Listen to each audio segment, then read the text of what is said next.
हमारे देश में एक महर्षि हुए हैं जिनका नाम था वाग्भट्ट। उन्होंने अपने जीवन में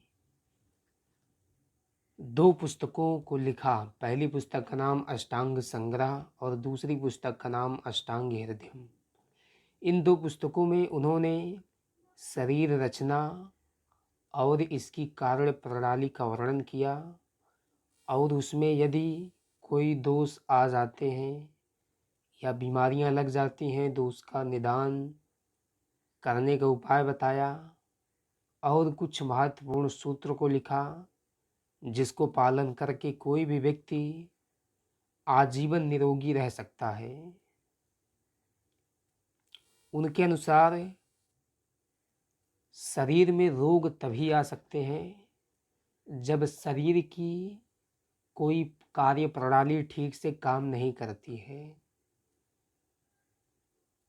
इसके लिए उन्होंने शरीर को 3 हिस्सों में बांटा। पहला हिस्सा वात, दूसरा पित्त, तीसरा कफ। वात, पित्त और कफ, ये 3 शरीर की रचना प्रणाली है।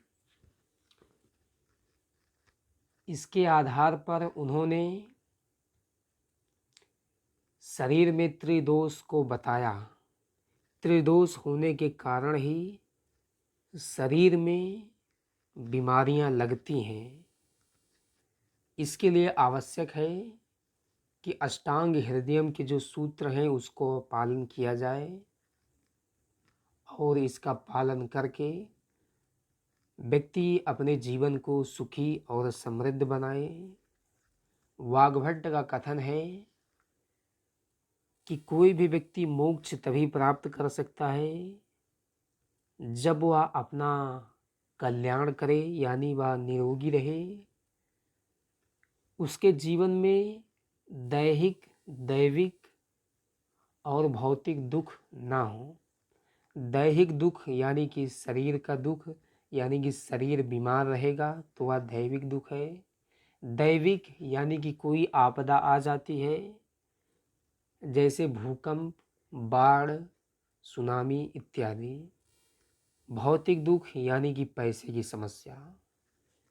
वाग्भट्ट के अनुसार दैहिक, दैविक और भौतिक, इन 3 सुखों को प्राप्त करने के बाद व्यक्ति को मोक्ष की प्राप्ति होती है, या मोक्ष की प्राप्ति तभी हो सकती है जब वह इन तीनों का आनंद ले सके और दूसरों को इसमें समाहित करें। महर्षि वाग्भट्ट 3000 वर्ष पूर्व हुए। महर्षि वाग्भट्ट का समय भारतीय शासन के शक राजवंशों के समय में था, क्योंकि उनके एक सूत्र में शक की 9 युवतियों के कपोलों का वर्णन किया गया है। यानी कि उन्होंने एक सूत्र का निर्माण किया और जिसका पालन करने से शक राज्य की युवतियां के चेहरे खिल उठे। इससे यह पता चलता है कि महर्षि वाग्भट्ट का समय भारत के राजवंशों शक के समय में था। शक राजवंश 3500 वर्ष पूर्व हुआ, और उसी समय में महर्षि वाग्भट्ट का प्रादुर्भाव हुआ, और वह सुश्रुत के शिष्य थे। उन्होंने सुश्रुत के लिखे वचनों का स्मरण किया, उनके दिए सूत्र पर परीक्षण निरीक्षण किया, जिसके आधार पर उन्होंने अपनी पुस्तक अष्टांग हृदयम में उसे एक नए सूत्र के रूप में व्यवस्थित किया।